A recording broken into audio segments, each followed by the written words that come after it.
اللہ کی حمد و ثنا کے بعد حضور سید المرسلین امام الاولین والآخرین احمد مجتبی حضرت محمد مصطفیٰ صلی اللہ علیہ وآلہ وسلم کی بارگاہ اقدس میں ہدیہ درود و سلام کا نذرانہ پیش کرنے کے بعد نہایت ہی واجب الاحترام پیر طریقت رہبر شریعت آشنائے حقیقت حضور منبع رشد و ہدایت جانشین مخدوم ملت حضرت صاحب زادہ پیر درویش میاں حامد رضا محسن صاحب مرکزی سجادہ نشین دربار عالیہ احمد شریف اور نہایت ہی واجب الاحترام یاران طریقت سامعین کرام اہل محبت السلام علیکم ورحمۃ اللہ وبرکاتہ۔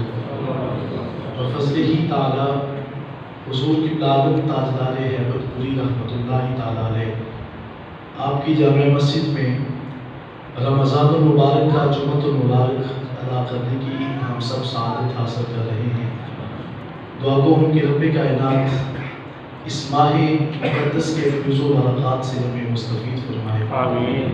ماہ سیام کا آخری عشرہ اس میں ہم داخل ہو چکے ہیں اور یہ وہ خاص راتیں ہیں جن کے اندر لیلۃ القدر بھی پائی جاتی ہے۔ سبحان اللہ۔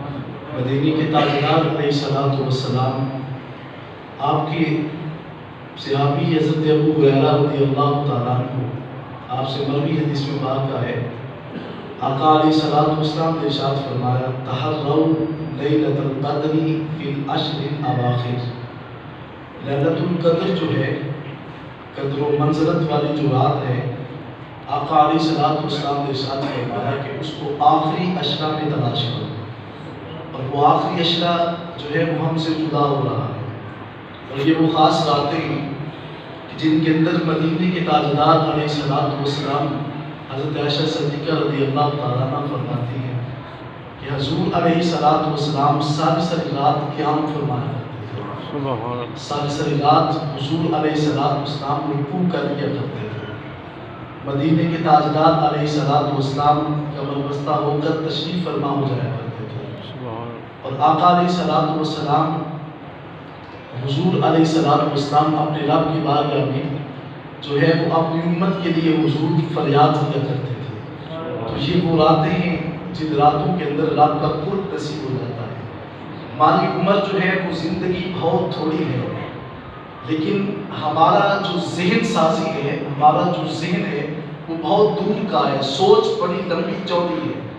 یاد رکھیے گا ہمارے اندر بہت سے وہ لوگ ہیں جو 60 سال 70 سال ہر جو ہے وہ 100 سال کی زندگی بسر کرنے کے بعد اس دنیا سے چلے جاتے ہیں، لیکن ہمارا جو رہنے کا انداز ہے وہ ایسے ہے کہ جیسے ہم نے ہمیشہ اس دنیا کے اندر رہنا ہے۔ آقا علیہ الصلوۃ والسلام کے صحابہ کرتے ہیں حضور سابقہ ان کے لوگوں کی عمر اتنی طویل ہوتی تھی کہ وہ رب کا اتنا طویل عرصہ گزار کر رب کی عبادت کیا کرتے تھے کہ ان کے دل کو تسکین اور چین مل جایا کرتا تھا۔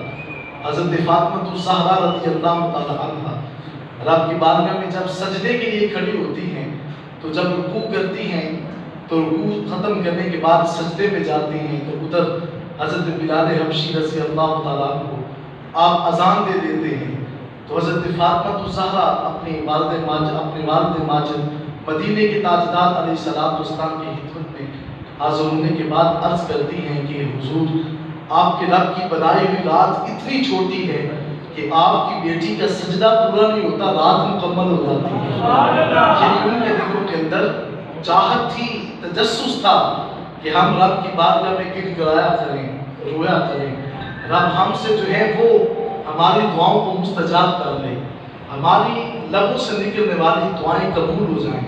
تو آقا علیہ الصلوۃ والسلام نے فرمایا کہ اے میرے صحابہ، خدا تجھے ایسی ایک رات عطا کرتا ہے کہ جس کے بارے میں وہ فرماتا ہے خیر من الف شہر، وہ رات ایسی ہے جو 1000 مہینوں سے افضل و اعلیٰ ہے۔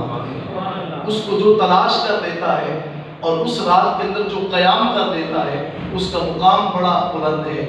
حضرت عائشہ صدیقہ رضی اللہ عنہا آپ فرماتی ہیں کہ آقا علیہ الصلوۃ والسلام نے فرمایا من قام لیلۃ القدر غفر لہ ما تقدم من ذنبہ.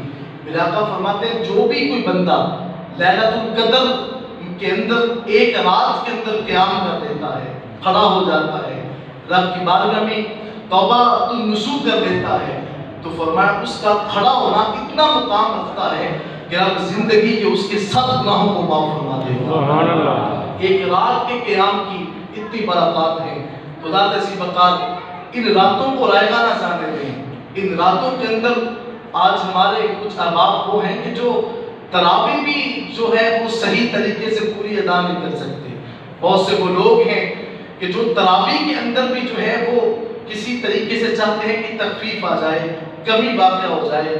یارو ہمارے پاس تو اتنا وقت کہاں کہ ہم ساری رات قیام کریں. ہم کہاں وہ لوگ ہیں کہ جو شب زندہ داری اور تہجد گزاری ہمارے اندر پائی جائے. ہمارے سے قبل وہ لوگ بھی گزرے ہیں. حضور قبلہ عالم تاجدار ہیبت پوری علیہ رحمہ آپ نے کسی مسجد کے اندر نماز تراویح ادا فرمائی ہے. قبلہ پیر صاحب کی زبان سے بھی آپ نے یہ بات بات سماعت کی ہوئی ہے. حضور قبلہ عالم تاجدار ہیبت پوری علیہ رحمہ اپنے چاہنے والوں کو جب نماز تراویح پڑھاتے ہیں تو بعض اوقات آپ فرماتے ہیں کہ اے میرے چاہنے والوں کثرت سے درود و سلام پڑھو. کسی نے سوال کرنا حضرت آج اتنا کثرت سے درود و سلام پڑھنے کی ہمیں دعوت کیوں دی جا رہی ہے؟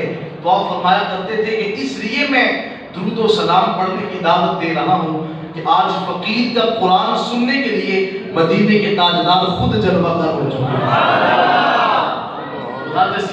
ہم ان لوگوں میں سے تو نہیں ہیں لیکن کوشش تو ہمیں کرنی چاہیے.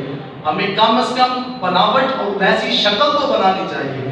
حضرت داتا علی حجویری علیہ رحمہ سے کسی نے سوال کیا حضرت مجھے کبھی رونا نہیں آتا، میری آنکھیں کبھی اشک بار نہیں ہوتی.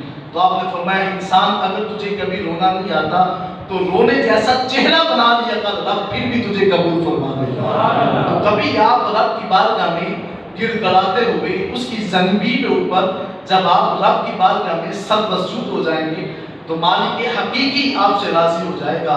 تو رسی وقات یہ راتیں ہیں ان کو رائبہ نہ کریں، ان کو ضائع مت جانے دیں. ان راتوں کے اندر جو ہے وہ قرآن کی تلاوت کریں. رب کائنات نے قرآن میں فرمایا ہے شہر رمضان الذی انزل فیہ القرآن. یہ رمضان المبارک کا مہینہ رب فرماتا ہے وہ عظمت کا حامل مہینہ ہے جس کے اندر ہم نے اپنی خاص کتاب جو ہے اس کا نزول فرما دیا ہے.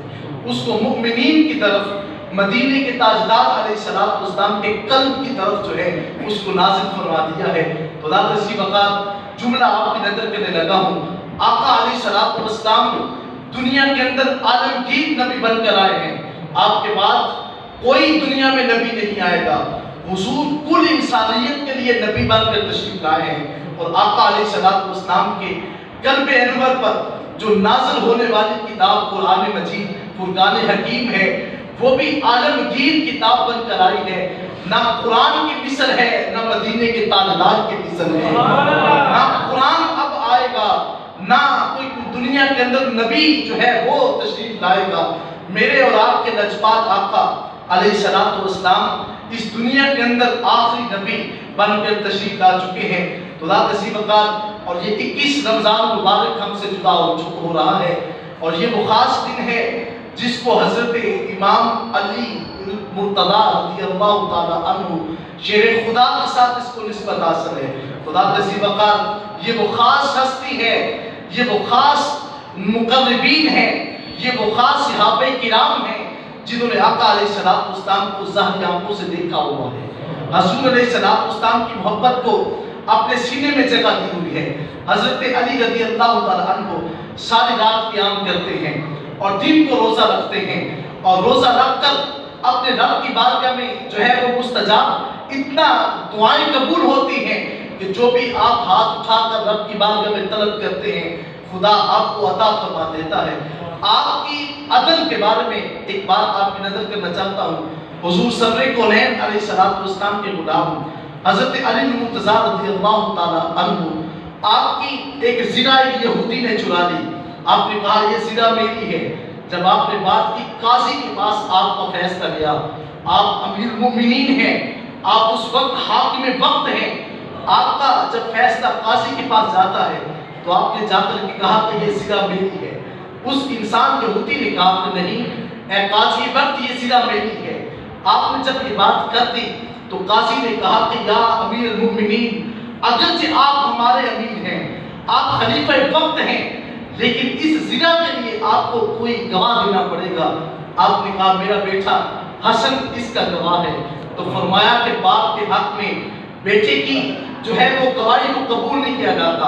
امیر المؤمنین حضرت علی المرتضیٰ رضی اللہ تعالی عنہ، آپ نے جب دیکھا کہ یہ زنا تو میرے ہاتھ سے جا چکی ہے، آپ وہاں سے نکل کر جانے لگے تو وہ یہودی باہر نکل کر آپ کو روک کر کہتا ہے یا امیر المؤمنین، یہ زنا آپ کی ہی تھی، لیکن میں نے یہ اس لیے آج قاضی کے سامنے آپ کو پیش کیا تھا کہ میں دیکھنا چاہتا تھا کہ آج اتنا وقت گزرنے کے بعد بھی عدل مصطفیٰ قائم ہوتا ہے کہ نہیں۔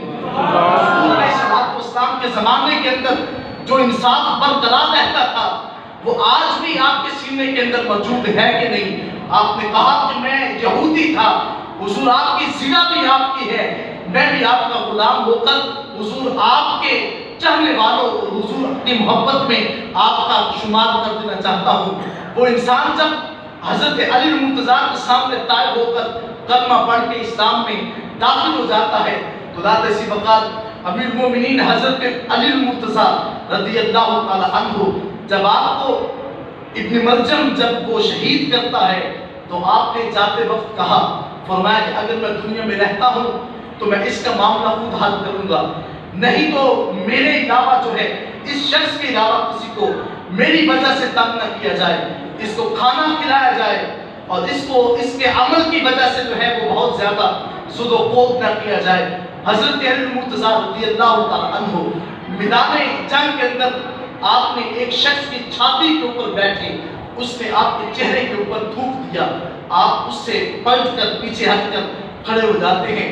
اس انسان نے چاہا کہ حضرت میں نے تو اس لیے سے تھوکا تھا کہ آپ مجھے فوراً جو ہے وہ قتل کر دیں گے۔ فرمایا کہ جب تک میں نے تیرے اوپر بیٹھا تلوار کو اٹھا کر بیٹھا تھا تو فرمایا اس تلوار کے اٹھانے کے اندر جو مقصد تھا وہ رضائے الہی تھی، اور جب تو نے میری طرف تھوکا تو فرمایا کہ اگر میں اب تجھے قتل کر دیتا تو میرے دل کی بات آ جاتی، تو میں نے اپنے دل کے لیے کبھی کام نہیں کیا۔ علی کا ہاتھ اٹھتا ہے تو فقط اللہ اس کے حبیب کی رضا کے لیے اٹھتا ہے۔ اسی وقت یہ وہ صالحین اور متقین لوگ ہیں اور یہ وہ رؤساء اور پارساء لوگ ہیں جنہوں نے مدینے کے تاجدار علیہ تحیت و السلام حضور کی بارگاہ میں اپنی جانوں کے نذرانے پیش کر دیے ہیں۔ حضرت اسی وقت ہم ساری زندگی، اور یہ وہ خاص قسم کی ہستی ہے کہ مدینے کے تاجدار فرماتے ہیں کہ میں کل علم اس کے ہاتھ میں دوں گا، جھنڈا اس کو دوں گا کہ جو قلعہ قاموس کو فتح فرمائے گا حضرت علی کے ہاتھ میں۔ اور میں نے یہ پڑھا ہے 800 من کا وہ دروازہ جس کو 70 سے زیادہ لوگ اٹھا نہیں سکتے تھے، حضرت علی المرتضیٰ نے دائیں ہاتھ سے اٹھا کر اس کو سائے میں رکھ دیا تھا۔ تو معلوم ہوا کہ آج بھی اگر جنگ کے وقت حضرت علی کا نعرہ لگا دیا جائے تو رب کائنات اسی وقت جو ہے مومنین کو فتح عطا فرما دے گا۔ نعرہ حیدری، نعرہ حیدری، نعرہ حیدری، تاجدار ختم نبوت، تاجدار ختم نبوت، تاجدار ختم نبوت، سبحان اللہ۔